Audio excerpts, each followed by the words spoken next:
গত জুমায় আপনাদের সম্মুখে ময়দানে কারবালার যে ঐতিহাসিক ঘটনা সেখান থেকে কিছু কিছু পয়েন্ট নিয়ে আপনাদের সম্মুখে আলোচনা করেছিলাম।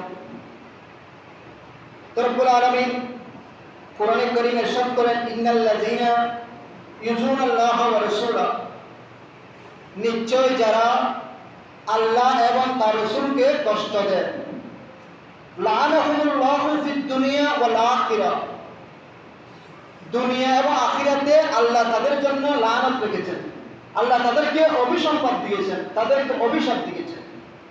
ওয়া আদ্দা লাহুম আযাবান মুহিনা, এবং আল্লাহ তাদের জন্য কঠিন শাস্তির ব্যবস্থা রেখেছেন। প্রত্যেকে বলুন সুবহানাল্লাহ। তো আয়াতে কারিমে আল্লাহ এবং আল্লাহ রাসূলকে যারা কষ্ট দেয়, ইশারা ইঙ্গিতে কথাবার্তায় যে কোনো পর্যায়ে যারা আল্লাহ এবং তার রাসূলকে কষ্ট দেয়, তো আল্লাহ এবং তার রাসূলকে কষ্ট দেওয়া মানে যে কাজগুলো আল্লাহ করতে বলেছেন, যে কোনো কাজগুলো আল্লাহ করতে নিষেধ করেছেন, যে কাজ আল্লাহ রাসূল করতে আদেশ করেছেন, যে কাজ আল্লাহ রাসূল করতে নিষেধ করেছেন, যে যার উপর আল্লাহ রাসূল সন্তুষ্ট, যাকে আল্লাহ এবং তার রাসূল মহব্বত করতেন, ওই জিনিসগুলোকে যারা দুনিয়াতে কষ্ট দেয়, আল্লাহ তাদের জন্য দুনিয়াতেও শাস্তি রেখেছেন, আখিরাতেও তাদের জন্য শাস্তি রেখেছেন। প্রত্যেকে বলুন সুবহানাল্লাহ। তো আমরা জানি আল্লাহ রাসূল সাল্লাল্লাহু আলাইহি ওয়াসাল্লাম তার নাতি ইমামে হাসান, ইমামে হুসাইনকে বেশি মহব্বত করতেন। কিতাবের মধ্যে বর্ণনা যায়, নবী বলেছেন, হুসাইনু মিন্নি ওয়া আনা মিন হুসাইন, হুসাইন আমি নবীর থেকে, আমি নবী হুসাইন থেকে। যে হুসাইনকে মহব্বত করে সে আমি নবীকে মহব্বত করে, যে আমি নবীকে মহব্বত করলো সে যেন আল্লাহকে মহব্বত করলো। প্রত্যেকে বলুন সুবহানাল্লাহ। এরপরে নবী বলেছেন যে ইমাম হুসাইনের সাথে যারা বিদ্বেষ রাখে তারা আমি নবীর সাথে বিদ্বেষ রাখে, আর যারা আমি নবীর সাথে বিদ্বেষ রাখে তারা আল্লাহর সাথে বিদ্বেষ রাখে। প্রত্যেকে বলুন নাউজুবিল্লাহ। তো এভাবে দেখা যায় আল্লাহর নবী দুনিয়াতে ইমাম হাসান এবং ইমাম হুসাইনকে বেশি মহব্বত করতেন। একদিন রাসূল করিম সাল্লাল্লাহু আলাইহি সাল্লাম নিজের সন্তান হযরত ইব্রাহিম আর এক নবীজির নাম মুবারকে, এক পাশে ইব্রাহিম এক পাশে ইমাম হুসাইন, দুজনকে কোলে নিয়ে তাদের আদবের লানের মধ্যে নিয়ে নবীজি খেলা বসে আছেন। তখন জিবরাইল আসলেন, ইয়া রাসূলুল্লাহ, যে দুজনকে নিয়ে আপনি কোলের মধ্যে বসে আছেন, এই দুইজন থেকে একজনকে আল্লাহ দুনিয়া থেকে নিয়ে যাবেন, তো আপনি কাকে রাখবেন? তো জিবরাইল, আমার নবীজি বলেছেন, আমি যদি আমার সন্তান ইব্রাহিমকে যদি দুনিয়াতে রাখার জন্য পছন্দ করি তাহলে সবচেয়ে বেশি কষ্ট পাবো আমি। ইব্রাহিম যদি ইমাম হুসাইন চলে যায় তাহলে কষ্ট পাবো আমি, আল্লাহ, মা ফাতেমা, মওলা আলী শের খোদা, তারা সবাই কষ্ট পাবে। আর যদি আমার সন্তান ইব্রাহিম দুনিয়া থেকে চলে যায় তাহলে শুধু আমি বেশি একটু কষ্ট পাবো। তখন আমার নবীজি জিবরাইলকে বললেন যে আমি ইমাম হুসাইনকে দুনিয়াতে রাখতে চাই, যে ইব্রাহিম দুনিয়া থেকে চলে যায়। প্রত্যেকে বলুন সুবহানাল্লাহ। এর কিছুদিন পরে নবীজির সন্তান ইব্রাহিম আলাইহিস সালাম দুনিয়া থেকে পর্দা করলেন। যখন ইমাম হুসাইন আসতেন, আমার নবী বলতেন, আমি ইমাম হুসাইনকে আমার সন্তান ইব্রাহিমের জানের উপর উৎসর্গ করেছিলাম। প্রত্যেকে বলুন সুবহানাল্লাহ। তাহলে ইমাম হুসাইনকে আমার নবীজি কেমন মহব্বত করতেন। তো আল্লাহ বলেছেন যারা দুনিয়া এবং আখিরাতে আল্লাহ এবং তার রাসূলকে কষ্ট দেয়, আল্লাহ তাদের জন্য লানত রেখেছেন। তো ময়দানে কারবালায় ওই দিন এই জিদিরা গত জমায় বলেছিলাম তারা আসরের নামাজ সেখানে কারবালার ময়দানে জামাতে পড়েছে। এই জিদিরা যখন সন্ধ্যা ঘনিয়ে আসলো তখন এই জিদিরা আনন্দ উল্লাসের মধ্যে, নাচ গানের মধ্যে রক্ত রয়েছিল। তারা আওলাদে রাসূলের যে তাবু ছিল সে তাবুর মধ্যে তারা আগুন জ্বালিয়ে দিয়েছিল। শুধু তাই নয়, তারা আওলাদে রাসূলের তাবু থেকে একটা উট তারা চিনিয়ে নিয়ে গেল, সেটাকে জবাই করলো, রাত্রে তারা আনন্দ উল্লাস করবে, উটের গোশত খাবে। তারা উট জবাই করলো, আওলাদ রাসূল থেকে চিনিয়ে নিয়ে সে উট জবাই করে যখন রান্না করলো, যখন সেটার গোশত মুখের মধ্যে নিয়ে নেওয়া হলো, তখন উটের গোশতগুলো সব টক হয়ে গেল, তারা আর খেতে পারেন নাই। প্রত্যেকে বলুন সুবহানাল্লাহ। আওলাদ রাসূলের তাবুতে আগুন ধরিয়ে দিয়েছিল। আওলাদ রাসূলের যে সমস্ত মহিলারা ছিলেন তাদের ওড়না কাপড়, গায়ের কাপড় টেনে নিয়ে তারা আগুনের মধ্যে নিক্ষেপ করেছিল। তাবু ভেঙে দিয়েছিল। এজিদিরা সারা রাত ঘুমিয়েছিল। আর আওলাদ রাসূল যারা জীবিত ছিলেন, সাহাবায়ে কেরাম যারা জীবিত ছিলেন, তারা পুরো আকাশের নিচে ছিলেন। তাদের উপর তার তাবুগুলো ভেঙে দিয়েছিল এজিদিরা এবং অত্যাচার করেছিল। আওলাদ রাসূলের যে সমস্ত দেহগুলো ময়দানে কারবালায় ৮২ জন অথবা ৭২ জন যারা শাহাদাত বরণ করেছিলেন, তাদের দেহগুলো মাটিতে পড়েছিল। এজিদিরা তাদেরকে শাহাদাত করেও তারা ক্ষান্ত হন নাই। এজিদিরা আওলাদ রাসূলের সেই দেহগুলোর মধ্যে গোলা চালিয়েছিল, তাদের দেহগুলোকে ছিন্ন বিচ্ছিন্ন করে দিয়েছিল। ওই দিন ময়দানে কারবালায় সন্ধ্যার দিকে। প্রত্যেকে বলুন নাউযুবিল্লাহ। এর পরের দিন 11 মুহররম এজিদ বাহিনী কি করলো? তাদের যারা নিহত হয়েছে তাদেরকে তারা দাফন করেছে, কিন্তু যারা আওলাদ রাসূল সাহাবায়ে কেরাম যারা শাহাদাত বরণ করেছেন তাদের দেহগুলো এভাবে এলোমেলো ছিটিয়ে ছিটিয়ে রয়েছিল। এর পরের দিন 11 তারিখ এজিদ বাহিনী যখন চলে গেল, ওদের আওলাদ রাসূল যারা ছিলেন তাদেরকে বন্দী করেছিলেন। তাদেরকে ইমাম জয়নুল আবেদিন অসুস্থ ছিলেন, একজন বললেন তাকে হত্যা করে দাও, শহীদ করে দাও। তখন এজিদের একজন মানুষ ছিলেন, সে বলতেছেন একজন অসুস্থ সন্তান, তাকে একটু ছেড়ে দাও। তখন ইমাম জয়নুল আবেদিনকে ছেড়ে দিয়েছিলেন, না হয় ওনাকে শাহাদাত বরণ করা হতো। তো তাদেরকে বন্দী করে নিয়ে যাওয়া হলো, হাত বেঁধেছেন তাদেরকে। তো আমার নবীজি কেমন কষ্ট পেয়েছেন। বদরের ময়দানে নবীজির চাচা হযরত আব্দুল্লাহ ইবনে আব্বাস তখন মুসলমান হন নাই, বদরের ময়দানে এসেছেন যুদ্ধ করার জন্য। তো যুদ্ধের ময়দানে হযরত আব্বাস ইসলামের বদরের যুদ্ধে মুসলমানদের হাতে বন্দী হয়েছিলেন। তো আমার নবীজি আব্বাসের হাত বাঁধা ছিল, রাত্রেবেলায় বলেছেন মুক্তিপণ দেওয়ার জন্য, তাহলে ছেড়ে দেব। কিন্তু আব্বাস রাদিয়াল্লাহু আনহু মুক্তিপণ ততক্ষণ দেন নাই, ততক্ষণ হাত বাঁধা ছিল। যতক্ষণ হাত বাঁধা ছিল তখন আমার নবীজির মনে সান্ত্বনা ছিল না। আমার নবীজির মনের মধ্যে ছটফট করতে লাগলো, কারণ আমার নবীজির রক্ত হযরত আব্বাস ওনার হাত বেঁধেছেন। এই হাতের হাত বাঁধানোর চিৎকার নবীজি সহ্য করতে পারেন নাই। শেষ পর্যন্ত মুক্তিপণ দিয়ে হযরত আব্বাস রাদিয়াল্লাহু আনহুকে মুক্তি দিয়েছিলেন। প্রত্যেকে বলুন সুবহানাল্লাহ। যেখানে চাচার ব্যাপারে নবীজি হাত বেঁধেছেন শুধু বদরের ময়দানে, নবীজি সহ্য করতে পারেন নাই।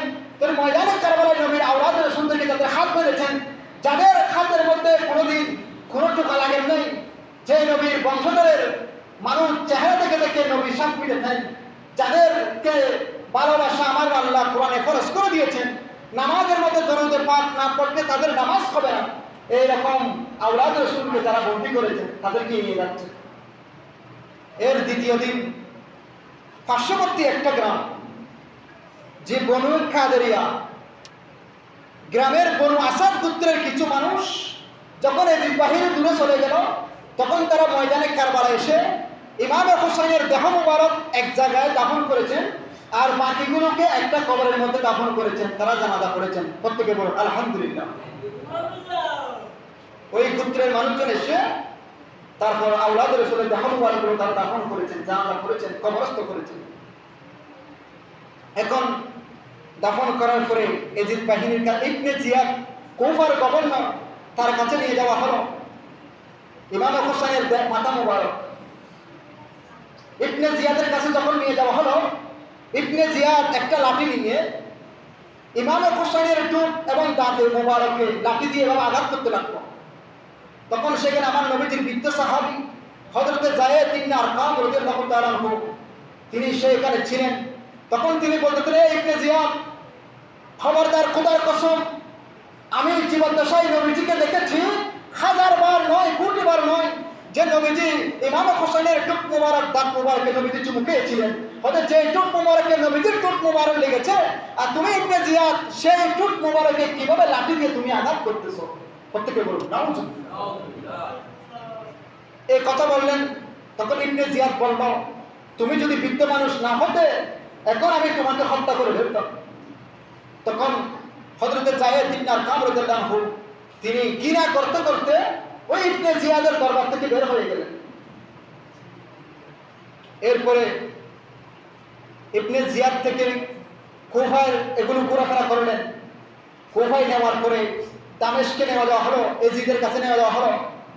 এজিদ তারপর বলল, এই এলাকার মধ্যে ইমাম হোসেনের সর মুবারক, মাথা মুবারক রাস্তার মধ্যে, বাজারের মধ্যে মানুষকে দেখাও, প্রদক্ষিণ করো, যাতে কেউ এজিদের বিরুদ্ধে এভাবে দাঁড়াতে না পারে, এজিদের বিরুদ্ধে কথা বলতে না পারে, এভাবে স্লোগান দাও। তখন ইমাম হোসেনের মাথা মুবারক, সর মুবারক একটা চটির মধ্যে এভাবে লটকিয়ে, আমাদের এখানে মানুষ জয় হলে জয় জিনিসটা নিয়ে মিছিল দিয়ে স্লোগান দেয়।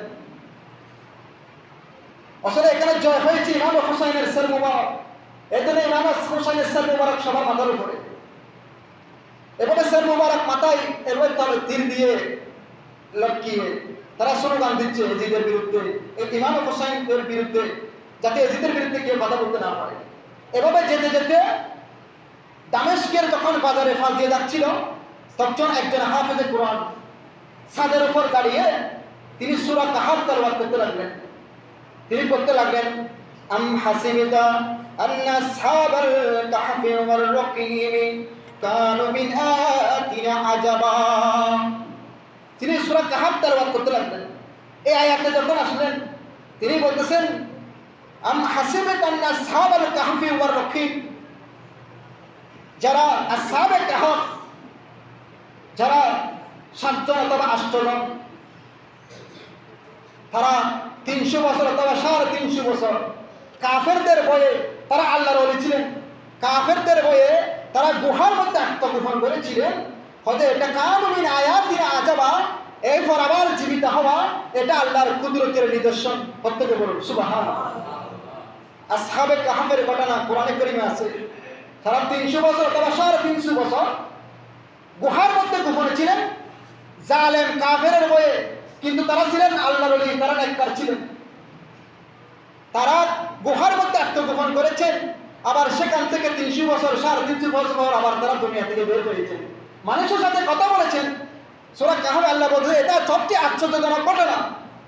এই আয়াতে কারিমা ইমাম হোসেনের সর মুবারক, মাথা মুবারক দেহ থেকে শুধু সর মুবারক এই আয়াতে কারিমা শুনল, তখন ইমাম হোসেনের মাথা মুবারক জবান দিয়ে আল্লাহ বলতেছেন, আজাবা মিন আসহাবিল কাহফি কতলি ওয়া হামলি।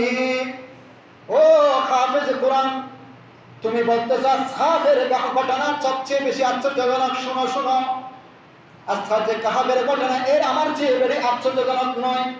আমি ইমাম হুসাইনের সর মুবারক তলোয়ারের আঘাতে, তীরের আঘার মধ্যে রয়েছে আমার দেহ মুবারক কারবালার ময়দানে, কিন্তু এর চেয়ে আশ্চর্যজনক ঘটনা হচ্ছে আমাকে তীরের মধ্যে উঠিয়ানো, আমাকে শাহাদাত বরণ করা আসহাবে কাহফের ঘটনার চেয়ে আরো বেশি আশ্চর্যজনক। প্রত্যেকে বলুন সুবহানাল্লাহ। দেখো না, মাথা মুবারক কথা বলতেছে ইমাম হুসাইনের।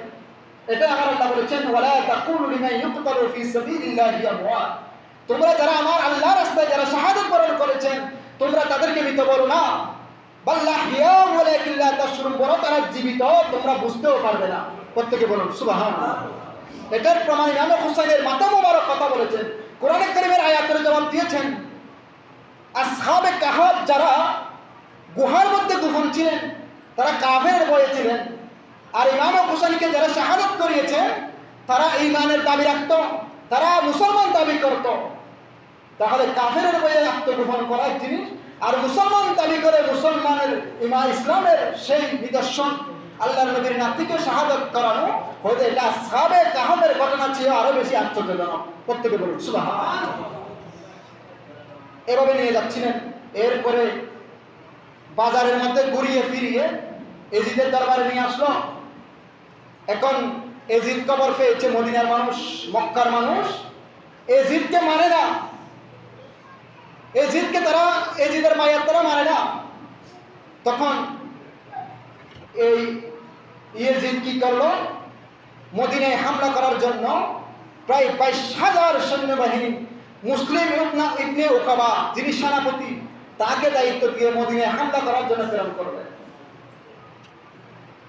এর মাঝখানে আওলাদের রাসূলগণকে এভাবে রাখার পরে তাদেরকে মদিনায় পাঠিয়ে দিচ্ছেন। আস্তে আস্তে তারা যাওয়ার পথে কারবালার ময়দান দিয়ে যাচ্ছেন, কারণ তারা জানে না ইমাম হুসাইন, ইমামে কাসেম, ইমাম আলী আকবর যারা শাহাদাত বরণ করেছেন তাদের দেহ মুবারক কি দাফন হয়েছে নাকি হয় না তারা জানে না। তারা বলতেছেন আমরা কারবালার ময়দান দিয়ে মদিনায় ফেরত যাব। তখন তারা ময়দানে কারবালায় দিয়ে যাচ্ছেন, তখন তারা দেখলেন যে তাদের পরিবারের সদস্য যারা শাহাদাত বরণ করেছেন তাদের এই দেহ মুবারকগুলো, মাথা মুবারকগুলো কারা যেন কি করেছেন, দাফন করেছেন, তাদের কবর বানিয়ে দিয়েছেন। প্রত্যেকে বলুন সুবহানাল্লাহ। যেদিন তারা কুফায় দামেস্ক করে আস্তে আস্তে কারবালার ময়দানের ঘটনা করতে ঘুরতে ঘুরতে তারা যেদিন ময়দানে কারবালায় আসলেন, এই জয়নাব বিনতে ফাতেমা এবং জয়নুল আবেদিন সহ যারা জীবিত ছিলেন, ওই রাত ছিল 40 রাত। প্রত্যেকে বলুন সুবহানাল্লাহ। ওই দিন ছিল 40তম রাত। তখন জয়নাব বিনতে ফাতেমা বলেন আজকে আমরা এই ময়দানে কারবালায় আজকে রাতে আমরা ফাতিহা কারি করব, এখানে আমরা কোরআন তেলাওয়াত জিকির কারি করব। আজকে যেহেতু 40তম রাত, তারপরের দিন আমরা মদিনার দিকে রওনা হয়ে যাব। দেখুন 40 দিনে ফাতিহা দেওয়া, 40তম দিনে জিয়ারত করা, ফাতিহা দেওয়া, কোরআন খানি করা, জিকির আজকার করা, এটা জয়নাব বিনতে ফাতেমার জীবনী থেকে পাওয়া যায়। প্রত্যেকে বলুন সুবহানাল্লাহ। তখন তারা ওই রাত সেখানে অতিবাহিত করেছেন, সেখানে জিকির আজকার করেছেন। তারপরের দিন তারা এরপরের দিন মদিনার দিকে রওনা হলেন।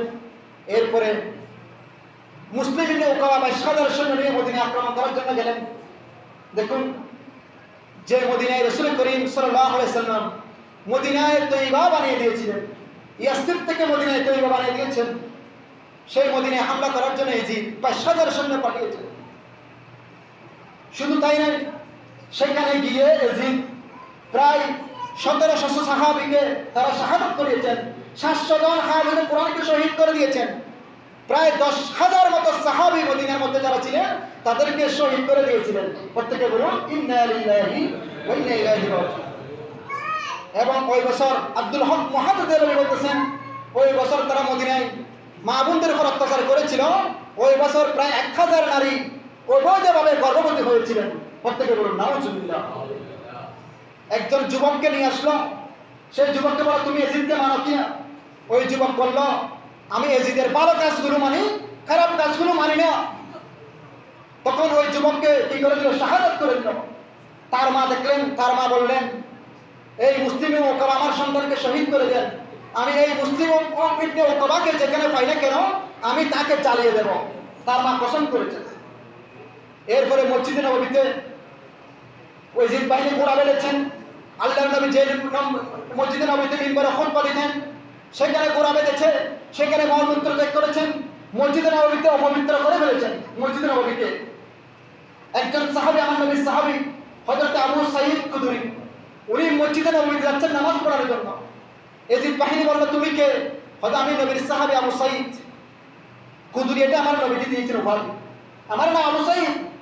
কোথায় যাচ্ছে? হয়তো আমি মসজিদে নববীতে নামাজ পড়ার জন্য। তখন এজিদ বাহিনী আবু সাঈদ কুদরির দাড়ি ধরে তার দাড়ি মোবারক করতে টেনে ছিঁড়ে ফেললো। প্রত্যেকে বলুন নাউজুবিল্লাহ। একজন মানুষজন মদিনা ছেড়ে চলে গেলেন। একজন সাহাবী হযরত সাঈদ ইবনে মুসাইয়িব রাদিয়াল্লাহু তাআলা, তিনি বলেন আমি মদিনা ছেড়ে কোথাও চলে যাব, আমার মনে বরদাস্ত করছে না। তো আমি কি করলাম, পাগলের বেশ ধরে আমি মসজিদে নববীর আশেপাশে ঘুরতেছিলাম। আমাকে এজিদ বাহিনী ধরেছিল, তখন আমি পাগলের মন করলাম, তখন এজিদ বাহিনী আমাকে ছেড়ে দিল। প্রত্যেকে বলুন সুবহানাল্লাহ। তখন আমি মসজিদে নববীর মিম্বরের পাশে এসে বসে পড়লাম। মসজিদে নববীতে 3 দিন 3 রাত হয়তো আজান হয় না, একামত হয় নাই, এভাবে তারা অত্যাচার করেছিল এজিদ বাহিনী। তো আমি আবু সাঈদ ইবনে মুসাইয়িব, আমি মসজিদে নববীতে ছিলাম 3 দিন 3 রাত। কিন্তু আমি যখন দেখতাম যখন নামাজের ওয়াক্ত হতো নবীর রওজা মোবারক থেকে আজানের আওয়াজ আসতো। প্রত্যেকে বলুন সুবহানাল্লাহ। আজান একামতের আওয়াজ আসতো, আমি আজান ও একামতের আওয়াজ শুনে আমিও তাদের পিছনে নবীর রওজা মোবারকের আওয়াজ শুনে সেখানে দাঁড়িয়ে আমি সাঈদ ইবনে মুসাইয়িব 3 দিন 3 রাত প্রতিটি ওয়াক্তের নামাজ ওই মসজিদে নববীর আমার নবীর খুদরা ওয়াক্তে যে আওয়াজ আসতো তাদের পিছনে আমি সেই নামাজ আদায় করেছি। প্রত্যেকে বলুন সুবহানাল্লাহ। এভাবে মদিনায় আক্রমণ করার পরে তারা রওনা হয়ে গেল মক্কার দিকে। এগুলো অনেক লম্বা ঘটনা, এটাকে হাররার যুদ্ধ বলা হয় মক্কা মদিনার ঘটনাকে। এখন চলে যাচ্ছে মক্কার দিকে, মক্কায় আক্রমণ করার জন্য। পথের মধ্যে যাওয়ার পরে মুসলিম নৌকাবা প্যারালাইসিস রোগে আক্রান্ত হয়ে সে মারা গেল।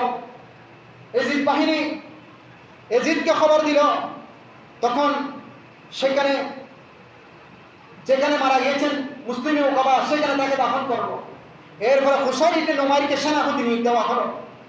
ওই যে যুবকের মা খবর পেয়েছেন, যে কসম করেছেন আমি মুসলিম নৌকাবাকে জ্বালিয়ে ফেলবো, তিনি খবর পেয়েছেন মুসলিম নৌকাবা মক্কা মদিনার মাঝখানে তিনি পথের মধ্যে মারা গিয়েছেন, তাকে সেখানে দাফন করেছেন। তিনি মানুষজন নিয়ে সেখানে চলে গেলেন। তিনি গিয়ে সেখানে কবর তুললেন। মাথার দিকে যখন কবর তুললেন দেখলেন একটা অজগর সাপ মুসলিম নৌকাবাকে গলার মধ্যে পেঁচিয়ে তার নাকের মধ্যে এভাবে দংশন করতেছে। প্রত্যেকে বলুন সুবহানাল্লাহ। মানুষ বলতেছেন যাকে আল্লাহ নিজে শাস্তি দিচ্ছেন আপনি তাকে মাফ করে দিন। এরপরে না, তিনি বলেন আমি মাফ করবো না, আমি কসম করেছি। এরপরে পায়ের দিকে তার মাটি পোড়া হলো, দেখলেন পায়ের দিকেও একটা অজগর সাপ তাকে শাস্তি দিচ্ছে। মানুষ বলতেছেন তাকে ছেড়ে দাও, তাকে তো আল্লাহ শাস্তি দিচ্ছে। তিনি সান্ত্বনা পায় না, ওই মায়ের মা, তিনি উজু করে 2 রাকাত নফল নামাজ আদায় করলেন। আল্লাহর দরবারে ফরিয়াদ করলেন, হে আল্লাহ, আমার এই আমি কসম করেছি আমার এই যে রাগ যে অভিমান এটা শুধু আপনার সন্তুষ্টির জন্য, আপনি আমাকে আমার ওয়াদা পূরণ করার জন্য একটি ব্যবস্থা করে দিন। তিনি এভাবে দোয়া করলেন। একটা লাঠি দিয়ে যখন সাপকে আঘাত করলেন সাপ চলে গেল। তারপরে ওই মুসলিম নৌকাবাকে কবর থেকে তুলিয়ে ওই যুবকের মা তাকে জ্বালিয়ে কি করে দিলেন, একদম বশীভূত করে দিলেন। প্রত্যেকে বলুন সুবহানাল্লাহ। এরপরে মক্কায় চলে গেলেন। মক্কায় ছিলেন হযরতে আব্দুল্লাহ ইবনে জুবাইর, যার হাতে মানুষ বায়াত গ্রহণ করেছে, এজিদকে প্রত্যাখ্যান করেছেন। তখন এজিদ কি করেছেন, মক্কায় গিয়ে মক্কার মধ্যে হামলা করেছেন, মক্কার গিলাফের মধ্যে আগুন ধরিয়ে দিয়েছিল এবং আল্লাহনে কাবার হযরত ইব্রাহিম আলাইহিস সালাম যে দুব্বা কুরবান দিয়েছেন, হযরত দুব্বার কুরবানি খানে কাবার ঘরের মধ্যে ছিল। মানুষ এটাকে জিয়ারত করত। মানুষ কাবা ঘরে গেলে ওই উটের শিংগুলো দেখতেন, দুব্বার শিংগুলো দেখতেন। হযরত এজিদ বাহিনীর আগুনে ওই শিং পর্যন্ত জ্বলে গিয়েছিল। প্রত্যেকে বলুন নাউজুবিল্লাহ। এভাবে তারা মক্কায় হামলা করেছেন। যখন হামলা অবস্থায় শুনতে পেলে এজিদ মারা গিয়েছে, এই মক্কা হামলা অবস্থায় শুনতে পেয়েছেন এজিদ মারা গিয়েছে, তখন তারা ছত্রভঙ্গ হয়ে এজিদ বাহিনী মক্কা থেকে তারা পালিয়ে চলে গেল। প্রত্যেকে বলুন সুবহানাল্লাহ।